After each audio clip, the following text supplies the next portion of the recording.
कैसे हैं आप सभी लोगों का आपके अपने चैनल में स्वागत है। बंधन है, अभिनंदन। दोस्तों आज हम बात करने वाले हैं मध्य प्रदेश शिक्षक भर्ती वर्ग 3 की काउंसलिंग के। देखिए दोस्तों, बहुत सारे सब कमेंट्स आ रहे हैं, उन कमेंट्सों के साथ ये वीडियो बनाना अनिवार्य है ना दोस्तों। ये वीडियो में बहुत सारी बातें करने वाले हैं जो आप लोगों को मिस्टेक नहीं करना है।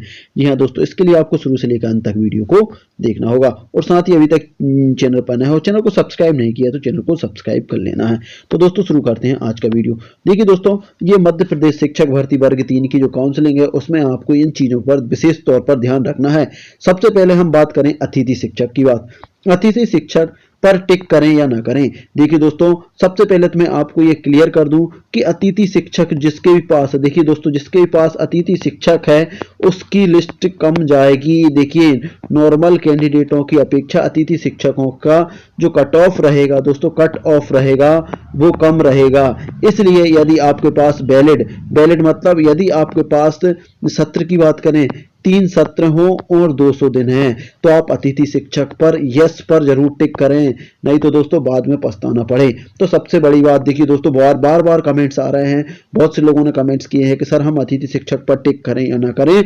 तो उनके लिए यही कहना है कि यदि आपके पास अतिथि शिक्षक है और वैलिड है, 3 सत्रों में यदि 200 दिन आपके कंप्लीट हो रहे हैं तो आप बिल्कुल अतिथि शिक्षक पर टिक करें, है ना, किसी की बातों में ना लगें। क्योंकि देखिए दोस्तों, अतिथि शिक्षक का कट ऑफ अन्य शिक्षकों की अपेक्षा, अन्य कैंडिडेटों की अपेक्षा कम रहेगा। ये बात आप जैसे ही मेरिट लिस्ट आती है वैसे ही आप देख लेंगे, समझ में आ जाएगा आप लोगों को। ठीक है, तो सबसे पहली बात तो ये है कि आप लोगों के पास यदि अतिथि शिक्षक है तो आप बिल्कुल टिक करें। अब दूसरी बात आती है नंबर 2।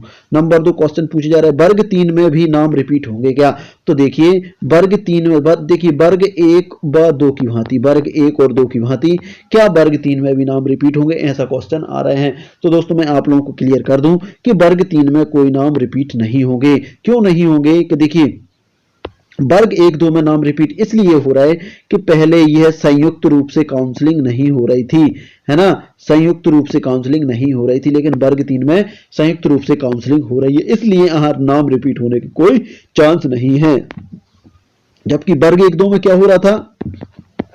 वर्ग 1 2 में क्या हो रहा था कि पहले डीपीआई काउंसलिंग कर रही थी, तो जो नाम डीपीआई में आ रहे थे वही के वही फिर दूसरे नंबर पर कौन कर रही थी? ट्राइबल कर रही थी। तो ये दोनों एक ही मेरिट को उठा रहे थे। क्योंकि देखिए दोस्तों, एक ही मेरिट को उठाएंगे क्योंकि दोनों ने पेपर अलग अलग तो लिया नहीं है, पेपर तो एक ही लिया है। उस हिसाब से मेरिट, ये जिस मेरिट को डीपीआई ने उठा लिया था वही की वही मेरिट ट्राइबल ने उठा ली थी, है ना, इसलिए नाम रिपीट हो गए थे, है ना, इसलिए नाम रिपीट हुए थे। लेकिन वर्ग 3 में ऐसा नहीं होगा, क्योंकि वर्ग 3 में क्या होने वाला दोस्तों? वर्ग 3 में संयुक्त रूप से काउंसलिंग होने वाली है और एक ही काउंसलिंग होने वाली है ना, और आपकी चॉइस और नंबर के हिसाब से आपकी चॉइस मिलेगी। आपसे पहले सिलेक्ट करवाएंगे कि आपको कौन सा स्कूल चाहिए, फिर आपके यदि उस स्कूल लायक आपके नंबर होंगे तो आपको वो स्कूल मिलेगा, नहीं तो उसी पदक्रम का आपको नीचे वाला स्कूल मिलेगा। तो दोस्तों एक चीज ये भूल जाए कि बहुत से लोग कह रहे हैं कि सर वर्ग 3 के में भी नाम रिपीट होंगे, तो बिल्कुल वर्ग 3 में नाम रिपीट नहीं होंगे। तीसरे नंबर की बात करें, क्या वर्ग 3 में भी अतिरिक्त कैंडिडेटों को शामिल किया जाएगा? देखिए, वर्ग 1 और 2 में जो वेरिफिकेशन में अभी जो वेरिफिकेशन चल रहा है ना, मेरिट लिस्ट बन रही है, उसमें अतिरिक्त कैंडिडेटों को शामिल किया है। तो क्या वर्ग 1 और 2 की भांति वर्ग 3 में भी अतिरिक्त कैंडिडेटों को शामिल किया जाएगा?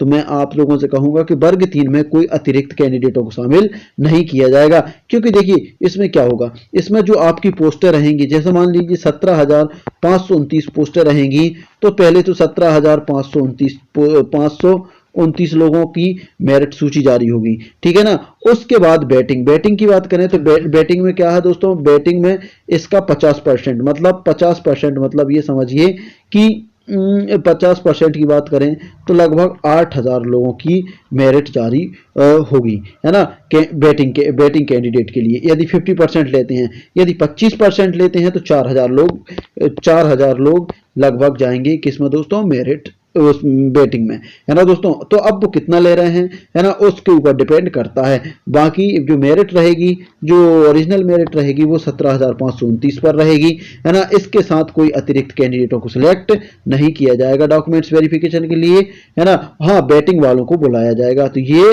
और बैटिंग वाले दोनों को शामिल कर मेरिट को वेरिफिकेशन के लिए बुलाया जाएगा। तो दोस्तों ये बात भी आपकी क्लियर हो गई। अब चौथे नंबर की बात करें, क्या रोजगार पंजीयन अनिवार्य है? देखिए, क्या रोजगार पंजीयन अनिवार्य है? क्या रोजगार पंजीयन का वेरिफिकेशन होता है? तो ऐसा नहीं है दोस्तों, रोजगार पंजीयन का कोई वेरिफिकेशन नहीं होता है ना। सिर्फ उसमें क्या होता है, यदि मान लीजिए आपने यस किया है, यदि जो डोमिसाइल रहता है उसमें देखिए डोमिसाइल में पूछा जाता है क्या आप मध्य प्रदेश के निवासी हैं, तो यदि आप लोगों ने यस किया है, यदि आप लोगों ने एस किया है तो फिर आपका मूल निवासी देखा जाएगा। मूल निवास मतलब लोकल रेसिडेंसी सर्टिफिकेट देखा जाएगा, है ना, मूल निवास सर्टिफिकेट देखा जाएगा, है ना दोस्तों। यदि आप लोगों ने देखिए, यदि मान लीजिए उसमें क्वेश्चन आता है कि क्या आप मध्य प्रदेश के मूल निवासी हैं, तो यदि हमने किया है हाँ यस, तो फिर आपको वेरिफिकेशन के टाइम मूल निवासी प्रमाण पत्र दिखाना पड़ेगा कि आप कहाँ रहते हैं, है ना, कहाँ रहते हैं, ठीक है ना। और यदि मान लीजिए आपने कर दिया नहीं, तो फिर आपको मूल निवासी दिखाने की आवश्यकता नहीं होगी, ठीक है ना, क्योंकि आप अदर स्टेट में आएंगे तो फिर आपकी गिनती जनरल से कैटेगरी से होगी, है ना दोस्तों, जनरल कैटेगरी से होगी। और जो लोग आरक्षित हैं, आरक्षित से मतलब SC ST OBC EWS, है ना, इन लोगों के लिए खास तौर पर इन लोगों के लिए मूल निवास दिखाना होगा, मूल निवासी दिखाना होगा, है ना, मूल निवासी दिखाना होगा। और क्योंकि देखिए मूल निवासी इसलिए दिखाना होगी कि आरक्षण का लाभ सिर्फ मध्य प्रदेश के युवाओं को ही मिलेगा, जो रिजर्व कैटेगरी हैं उनको ही मिलेगा।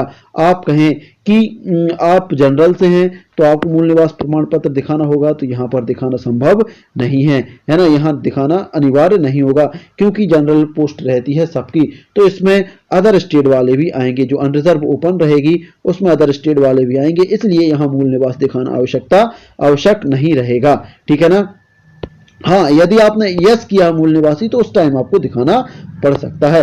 और पांचवें नंबर की बात करें तो पांचवा नंबर है हमारे पास, पांचवें नंबर की बात करें, यदि नाम में स्पेलिंग मिस्टेक है हो तो क्या करें। देखिए, यदि आपके नाम में स्पेलिंग मिस्टेक है, स्पेलिंग में दिक्कत है, तो आपको अभी कुछ देखिए, यदि आप लोगों ने संशोधन करवा लिया है तो ठीक है, और यदि संशोधन किसी कारणवश नहीं कर पाए तो कोई दिक्कत नहीं होने वाली, वहां पर कुछ भी नहीं पूछा जाता। आपके नाम की स्पेलिंग मिस्टेक है तो कुछ नहीं होगा, और ज्यादा ही मिस्टेक है तो फिर आपको एफिडेविट बनवाना पड़ेगा। एफिडेविट मतलब शपथ पत्र, है ना, शपथ पत्र लगाना पड़ेगा, शपथ पत्र लगाना पड़ेगा और उससे आपका काम चल जाएगा। वैसे देखिए, यदि मान लीजिए स्पेलिंग मिस्टेक है तो वहां तो कुछ नहीं होने वाला। हाँ, यदि सरनेम और कुछ भी दिक्कत है तो भी आपको ज्यादा कुछ समस्या नहीं हो गई। यदि पूरा ही नाम चेंज हो गया तो उस टाइम आपको शपथ पत्र की आवश्यकता पड़ेगी, है ना दोस्तों, शपथ पत्र की आवश्यकता पड़ेगी। तो ये 5 चीजें, इन पर बार बार सवाल आ रहे थे, बार बार कमेंट्स किए जा रहे थे, तो मैंने ये 5 चीजें उठाने की कोशिश करी थी। अगला जो हमारा वीडियो रहेगा हम उसमें फिर अगली 5 चीजें उठाने की कोशिश करेंगे, है ना, जिन लोगों में अधिकतर दिक्कत होने वाली है काउंसलिंग में, तो हम उसको कंप्लीट करने की कोशिश करेंगे। तो दोस्तों, ये था आज का वीडियो। आप लोग वीडियो कैसा लगा, अच्छा लगा तो लाइक शेयर कमेंट कर दीजिएगा, और अभी तक चैनल पर नए हो, चैनल को सब्सक्राइब नहीं किया तो प्लीज चैनल को सब्सक्राइब कर लीजिएगा। मिलते हैं अगले वीडियो में, तब तक लीजिए जय हिंद, जय भारत।